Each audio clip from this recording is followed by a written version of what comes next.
British bands touring the States made it a point to stop by Laurel Canyon for a party or two. Beatles, Stones, Animals, Yardbirds, and the rest. Some never left. The British blues legend John Mayall bought a house just over the ridge from Mitchell's place. It was Brigadoon meets the Brill Building, and the repercussions 30-odd years later continued to pour from radios, iPods, and concert stages around the world.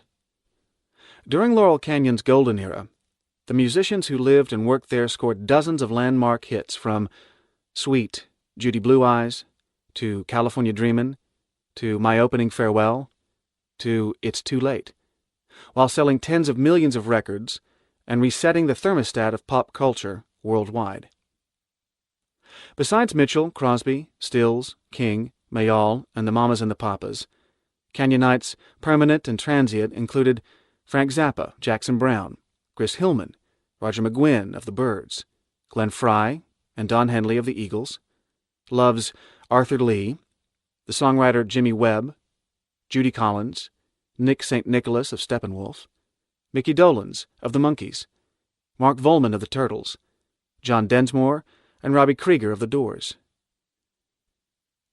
The musicians flocking to the canyon, at night, caterwauling coyotes and hooting owls made you marvel that you were only 5 minutes from the noise and neon of the Sunset Strip, constituted an unprecedented breed of incipient celebrity. The rocker hippie, as much a work in progress as the music they made. As a group, they were nominally counterculture, favoring long hair and thrift shop apparel, but possessed of ambition as blinding as any junior investment banker in a Brooks Brothers suit. Thanks to this incredible influx of talent, Laurel Canyon, and with it Los Angeles, wrested from New York and London the bragging rights of musical capital of the world, and held them through the 1970s. The Canyon's musicians took traditional folk, British rock, and savvy pop American songcraft, and melded them into a sound that triumphed as thoroughly as the songs of the Beatles and the Rolling Stones.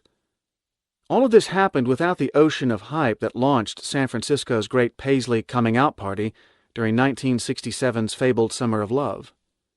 Although Haight-Ashbury generated some indelible records, it never came close to coalescing into the commercial and cultural juggernaut spearheaded in Laurel Canyon and Los Angeles.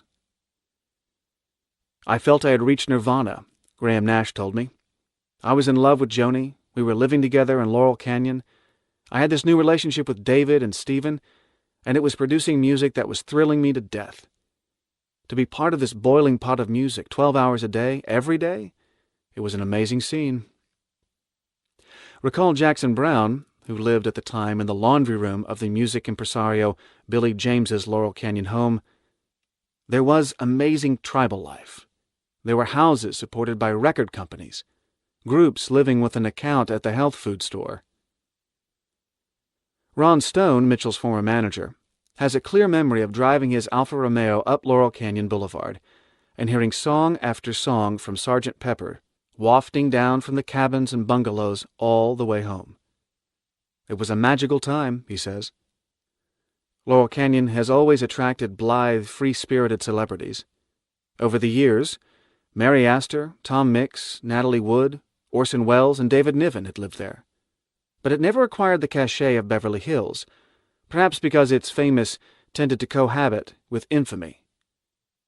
Across the street from Mix's house, a log cabin with a bowling alley in the basement, later to be occupied by Frank Zappa, was a large estate supposedly connected to the Mix cabin via underground tunnel, which later burned under the requisite mysterious circumstances. A 3-room cabin on Ridpath Drive, L.A. Vice dubbed it the Reefer Ranch, provided a suitably scuzzy mise-en-scène for Robert Mitchum's 1948 marijuana bust. While the rest of Los Angeles and the San Fernando Valley boomed in the 1950s, Laurel Canyon seemed to exist out of time, so much so that by the 1960s its Hansel and Gretel cottages and fraying mansions had become embarrassing vestiges of a discredited era, when one could, in perfect seriousness, name a real estate development Bungalow Land, a subdivision actually built in the canyon in the early 1900s, and advertise its bigoted ownership covenant right on the billboard. Or, To keep listening to this audiobook for free, click the link in the description.